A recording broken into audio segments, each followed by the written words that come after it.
А в Ухте до конца года восстановят фонтаны возле городского дворца культуры. 2 фонтана располагались здесь до конца 90-х, но после их засыпали и сделали клумбами.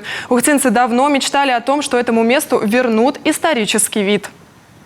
А как раньше хотелось бы, вот как было-то. Мы помним, как раньше-то было. Только сейчас вот идем и обсуждаем эту как раз тему. Да. Это как историческое все осталось. Пусть и остается, как раньше было, как задумано. Да когда они первый раз поставили, там хоть летом присел, там отдохнул, свежо. А что эти клумбы? Закидывают их мусором постоянно.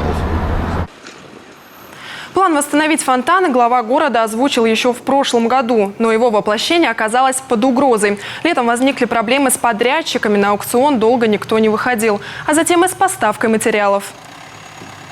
100% все поставщики перешли на предоплату. Если раньше по гарантийным письмам, по авансированию можно было получить, сейчас только оплата, 100% предоплата, только потом появляется материал. Из-за этого возникли вопросы. Но оно будет доделано, это даже не обсуждаемая тема, потому что на праздник День города и День нефтяно-газовой промышленности остановили там работы. Сейчас работы возобновили. Новые фонтаны, как и планировалось, будут квадратной формы размером 8 на 8 метров с арт-объектом в виде нефтяной вышки внутри.